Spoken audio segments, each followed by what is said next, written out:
must say, in the previous government that just retired, we used to have people killed and thrown into River Yala.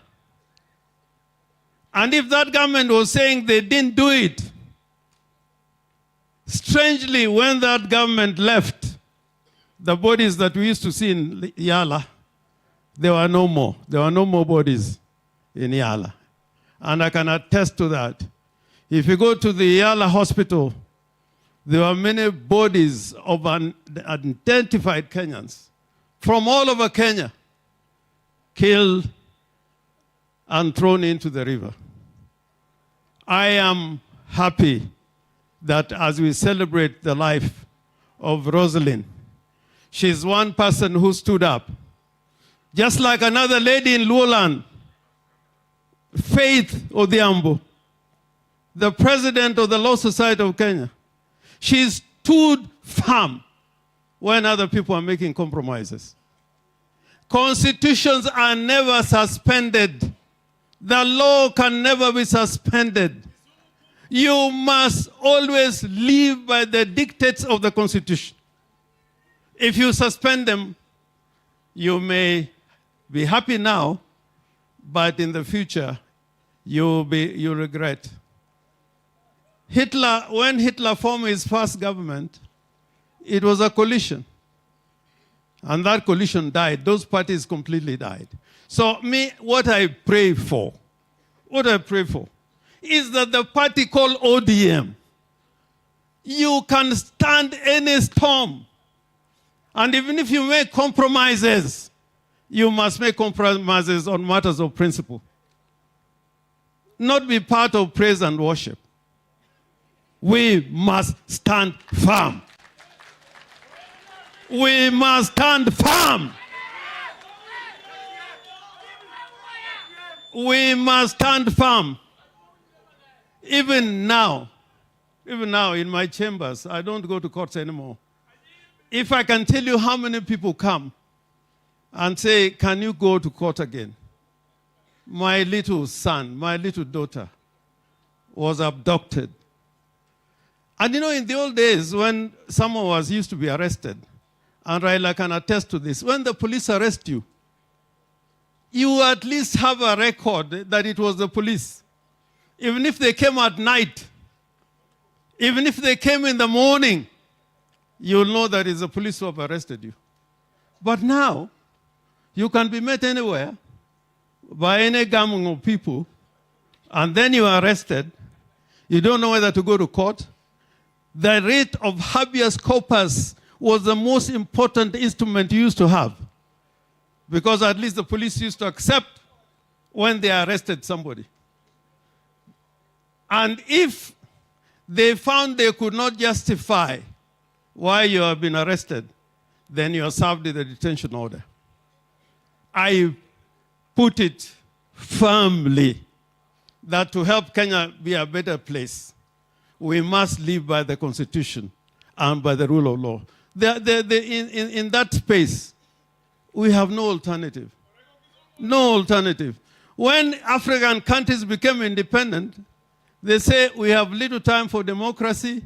Our problem is disease. Our problem is poverty. Our problem is illiteracy. So we don't need political parties. We don't need human rights. We don't need a Bill of Rights. Look at what they did in those 2 decades of African leaders. This constitution in Kenya, if you read it, is the greatest constitutional document that you can ever find in the world. Because when we were at Lancaster, when Kinamboya Jaramogi were at Lancaster, there was an American jurist who had advised the delegation that the American Constitution is very difficult for an African country to deal with. So you must always have provisos with limitation of those rights. So when you went to court, it was very difficult, because they would tell you, you have the freedom of speech, but it's limited on matters of security, it's limited on matters of health. But this time we made a constitution that makes Kenya a country where the centrality of human rights is fundamental, more than anything else. More than anything else. So, for this, we should not make apologies. We should not make apologies for standing for the Constitution, for standing with the law. Jokmawacho, and I agree, we must form coalitions. We must be in a broad-based government. But our people who are in that government, when there are abductions, you must say, please, please, please. Just like the bishop was saying, the bishop was almost crying. Rama is crying. Kenya is crying. Kenya is crying. That we must stop abductions. We must stop extrajudicial killing so that we can build a truly democratic republic. The word republic has a meaning which we can talk about another day. So on my part, I want my conscience to be clear. I want my conscience to be clear that when there were abductions, at least in a public place, I said no to abductions. And I'm saying this because Rosalind, this December, not 3 years ago, not 4 years ago, this December, she was telling the Republic of Kenya, the Government Republic of Kenya, stop abductions, stop extrajudicial killing. And when she did that, they took away the money for the commission.